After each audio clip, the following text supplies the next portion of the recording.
What's going on, everybody? Welcome back to the channel. Jake Shavink here, and Malik Nabers is off to an impressive start with the New York Giants. Through 4 weeks, he is second in receiving yards and first in receptions. Now, when you look at the advanced stats, since 2010, for rookies at receiver, he is first in first downs per route run and second in yards per game, according to Football Insights. Second in yards per game only to Odell Beckham Jr. Now, through 4 games, 24.1 receiving EPA. His yards after catch over expectation is really good. His average separation is really good. And he's been really good on third and fourth down per PFF. 14 catches, 11 first downs, and a perfect passer rating when targeted. Now, it has only been 4 games, so it'll be interesting to see how this plays out over 17. But the numbers look excellent. And not to mention, the usage has gotten better since week 1. Yes, they still, get him in, situations where he's winning a lot of ISO routes one-on-one, but they're giving him some stuff in terms of sneak routes where he can use that explosiveness and yards after catch ability. They're making him the first read on some play action boots for Daniel Jones, giving him easy buckets. And not to mention, they're getting creative with where he aligns here against Dallas, showing you a sail route from the backfield where he's exiting, through a gap on the offensive line. So that creativity is really good. But what makes Nabers start so impressive? Well, it's winning in all 3 phases, which we talk about a lot on this channel. So let's look into the film and see how well Nabers is dominating early. All right, guys, here we go into the film. I'm taking a look at Malik Nabers. 3 phases, of course. We're going to start with release and route running. Great example to start here against Trayvon Diggs, in some tight coverage. You widen this release for the diamond release. You attack the outside leverage, hip sink, and get through an easy route break. Like that is a really good rep for Nabers on the diamond release, and it's just the amount of separation that he can generate on such a quick route and release is really impressive. Now, of course, winning the slant route, very important. Can you catch through contact? Nabers has done that. This is a really nice one. Threaten a little bit of outside leverage there. Open it up for you to the inside, and again, catching through contact there. You see the full route tree is definitely available from Malik Nabers, right? You look at these deep curl routes, right? Threaten vertically enough where the corner opens up the hips, in and out through the route break, come back to the football a little bit. Really good job there. This out route is a really nice example of how to threaten leverage, but also how efficient you can be through the route break. Because of this motion, right now it's Newsome on Malik Nabers here, and all it is threaten vertically to the inside, get Newsome to open the hips vertically, and then sink the hips and get out of the route break really efficiently there. Really good route. And here, another good example of an out route where, yes, it's a little grainy. This is just how the film looked against the Commanders, but handles the quick jam, stem inside, avoid contact through this break, and then just be real smooth down the line on this out route in the red zone, where if a quarterback has anticipation, they can throw that route because Nabers is open. Now, Nabers does a really nice job, with kind of the subtleties of playing the receiver position right here. A nice job that little throw by on these curl routes to open up a lot of space and separation for yourself is pretty advanced stuff, and he does it on multiple occasions in this game to Trayvon Diggs. So good there from him. And then, how do you handle the quick jam? A lot of the young receivers and receivers who maybe aren't as developed and refined technically struggle with this quick jam. Now, Nabers was surprised a little bit, but you saw the acceleration from him to kind of combat that. But on this one, he's ready for the quick jam. You can see the hands are ready, swim through that.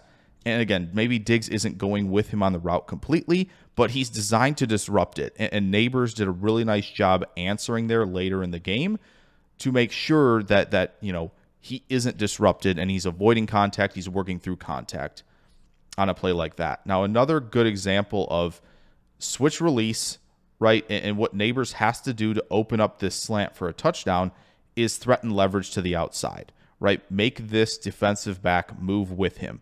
And he does that, right? Just enough, right, on this vertical pressure where he can put his foot in the ground and then win and blow by the defender for an easy touchdown, which he does there. Now, what else does Nabers do really well? There's some good stem work in here, right? Pressure inside a little bit, then work vertically.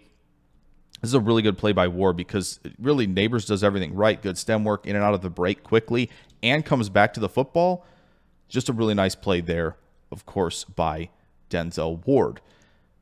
Here, a simple look at what makes, sharp cuts and explosive and quick out of your breaks. He makes it look so easy, little in and out, right? Just plant on that left foot, and it's an easy win there for Nabers, where some guys it takes a lot more steps to get this done, and you can just see Nabers do it basically in one, and that is pretty impressive to win underneath routes like that. Now, you're going to see this as well, right? The double move that everybody looks back to, and you can't believe the defender is like 7 yards away when Nabers gets this football, but it's a great demonstration of what salesmanship and then really, explosiveness and quickness out of the break does for you, right? He is selling this inside the entire way. Head and shoulders, everything inside. That's why the defender is going to commit to this. And then just the footwork, right? It's the footwork to get in and out quickly, right? 3 steps from that break to the inside, back working vertically. And if this isn't underthrown, potentially a touchdown for Nabers on that play. Now, what I really like as well from Nabers, and you're going to see it here against Diggs again, is again, he's aligned in press, but a quick square and speed release, dip the shoulder through contact, right? And then get back on line to stack and make sure we're threatening to this outside, because he needs that in order to win this sort of post route over the middle of the field, and he's moving the safety to do it, right? Get back on top to stack there, and now the safety's in a bad position. And look at how much Nabers has on Diggs here. 1.5 steps, 2 steps, and if Jones isn't getting his, he throws this, and it's not underthrown. That explosiveness and release could have been a potential touchdown again. Another great example here against the Browns. Slot fade. What does Nabers do? Gain ground, right? Stay square, but make sure you work a little bit to the outside so you can get to the slot fade quickly. Square up, plant, and then look at what he does. Dip the shoulder underneath contact. Impressive contact avoidance while also staying explosive through those first 3 steps. And look at the amount of separation he's got on Newsome here. Just a little overthrown, but it's a massive play because of the technical refinement that Nabers has with his release. Now, this is the one, right? Like, you just don't see a lot of receivers do this. So we'll play the route through, right? Obviously the body control, and that's something we're going to get to as well. But when you look at this play from Malik Nabers, right, what he's doing, threaten inside, he wants to be able to stack, open up the two-way go to go inside or outside, and he does that, right?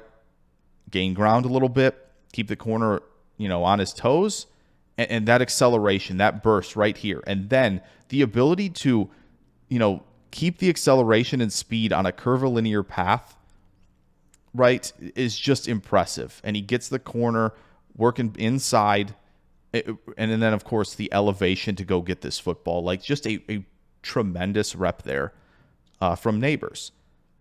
And then you see it, right, as we make the transition, right? You saw the route, but you saw the ability to elevate, catch point timing, body control. Daniel Jones, this is not open. This is not open. You have to throw this up and trust that your receiver is going to go elevate and make a play. And that's what Nabers does. This is nuts. Impressive trust between Daniel Jones and Nabers that they're going to get that play done. Because that type of, leaping ability, that skill set is really impressive. Another slot fade where he threatens inside here. Not the best in terms of fighting through contact on this one, but Jones throws this back shoulder. And it's really, really good catch point timing. Elevate at the right time. Give yourself the best chance to make the play in the air, and he does that. It's just a really, really good play by Newsome. But again, it shows that Nabers has all that catch point timing down. Little stutter and go here.